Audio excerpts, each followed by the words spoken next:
Yo, yo, yo, yo, yo, yo, yo. What's the deal, Lit Squad? It's your boy A Rod James, and welcome back to Episode 4 A Rod Talks. You done already seen the thumbnail, so you already know what this is about. WWE news and rumors. So, let's get it started with some news real quick. As the majority of you already know, we recently just lost WCW legend, WWE legend, Vader. Vader time was up. Vader's time was up. I was, before the news broke out, I was just saying that WWE needs to hurry up and put this man in the Hall of Fame while he is still alive. And then I looked on Facebook and it said that he had passed away. I was like, wow. I was just looking at him. I was just looking at the last match that he had ever had when he completely destroyed Heath Slater with that big Vader bomb. So rest in peace, Vader. I already know if something happened up there and something starts shaking down here on Earth, I already know you didn't hit a Vader bomb on somebody. So rest in peace, Vader, and hope to see you in the Hall of Fame class of 2019. And some other news, as you also might know, the big guy, the 7 foot tall Colin Cassidy, aka Big Cass, has been fired, has been released from WWE. Now, this came extremely out of nowhere. He had just performed, just had a match against Daniel Bryan at Money in the Bank. And then out of nowhere, he's just gone like that, just gone that quick. Like that was unexpected. I just scrolling through Facebook and Instagram and YouTube and WWE Network and WWE.com and all that. And then it just pops up saying right there, Big Cass has been released. I'm like, wait, didn't he just have a match though? He just had a match. And then I did some research and stuff. Seems like last year, way last year before he got injured, he had some beef. He had some locker room beef and a whole lot of other stuff way before he got injured. Some of y'all know this, some of y'all might not, but turns out Big Cass was a big Trump supporter, and that didn't set well with a lot of people backstage. It did not sit well with him, so he had that on his case. Um, the other thing that just happened like a month or so ago with that that segment with him and that little guy, the little person that was dressed up as Daniel Bryan. Um, they had told they was going through it and they told Big Cass that all he had to do to the little guy, all he had to do was a big boot, and that's it. Just big boot him, and that would be the end of the segment. The little guy, since he is a wrestler, the little guy said that he didn't want just a big boo. He wanted like a beat down or whatever. But it didn't sit right with Vince McMahon. And McMahon said no, no, no, big boot in the segment. Basically, Big Cass went into business for himself. He went into business for himself because he did the big boot, looked like he was about to leave the ring, and then he just starts pummeling this little guy almost into obliteration. Um, so there's that. So Big Cass no longer with WWE. I had also seen on the thing how when they usually say we wish you best on your future endeavors, it did not say that. Where it says Big Cass has been released, it did not say that. The only person I remember them not saying that to is Enzo Amore. Is there something with that? I don't know. Probably, probably not. I don't know. But yeah, there's that. Big Cass, the 7 foot tall giant, is no longer in the WWE, which is sad. I wonder how Carmella felt about this. I wonder what her reaction was to this. I mean, like their boyfriend and girlfriend now, now like now Big Cass no longer has a job. So I guess Mela it really is money now. I guess Mela really is money. Which brings me to the reason of Carmella real quick. I believe that's why WWE reached out to Ellsworth and told him to come back. I think that's why Ellsworth is back. I really think that is why. At first, it happened at Money in the Bank. Um, at first, I thought they just brought him back for that one night, to help Carmella, surprise and all that. They trying to trying to do better than NXT did. First of all, NXT pay-per-views, they always win. Always. They always win. But so I thought that was, a one-time appearance for Ellsworth. But then when he showed up on SmackDown and he said, I am back and all that stuff, he showed up on SmackDown. I was like, wait. And then I was like, okay, so he's actually back. He's really, really he's really back. Even though he is still the around the world and stuff, the intergender heavyweight champion. I wonder how they got that working through his schedule and everything and all that. Oh, yes. Ellsworth is back, baby. Oh, and some other WWE news.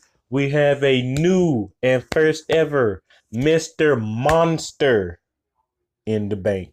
Braun Strowman did what he said he was going to do. I'm kind of hoping he hurries up and cash in the briefcase because seeing Strowman with a briefcase, it's unnormal. Cause Strowman isn't really like a businessman, so it's kind of unnormal seeing him just swinging around a briefcase, swinging around a briefcase, and it's Strowman. It's just not. It's not. It's not. It's not normal. Is what I'm trying to say. It's not normal. Let me see other WWE news. Finally, finally, they are giving him a chance. Rusev Day qualified and is the next contender for AJ Styles WWE Championship.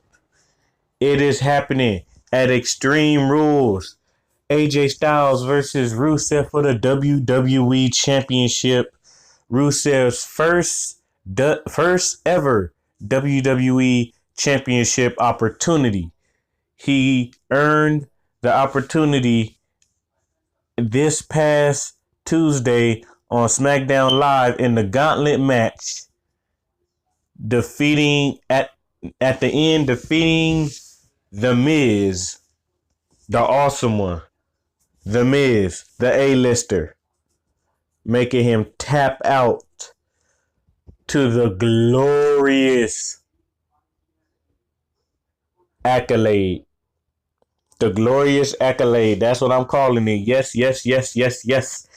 Do I feel like it's time for for AJ Styles to give up the WWE title? Yes. Yes, I do. I believe it's time for you to give it up, Styles. You've been champion since I totally forgot. I totally forgot.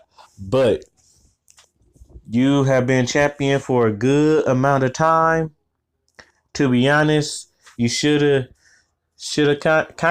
dropped it at Money in the Bank to Nakamura. I felt like it was Nakamura's time, but obviously WWE said no, not yet. It's not his time.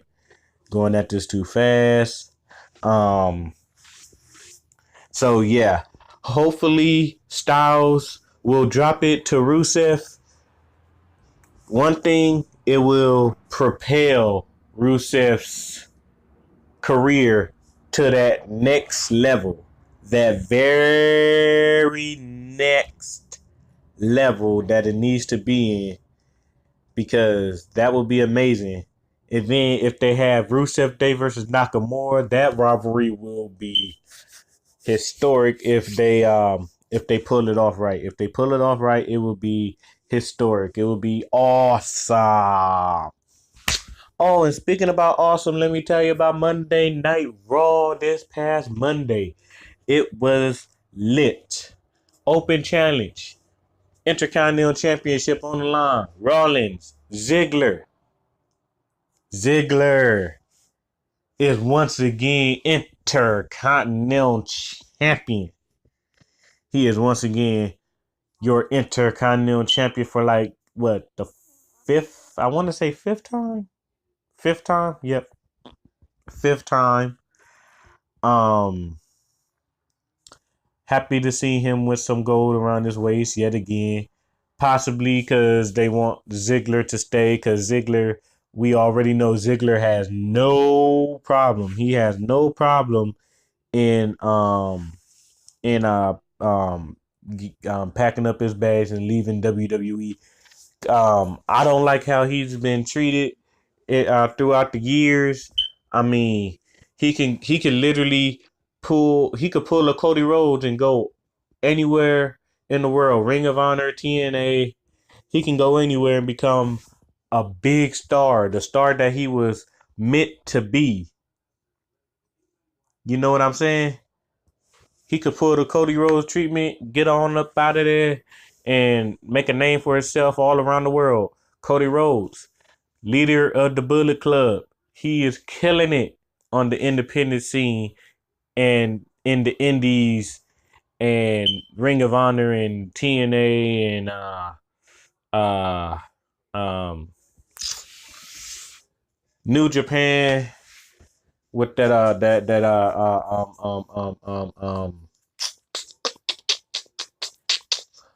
Kenny Omega rivalry and stuff.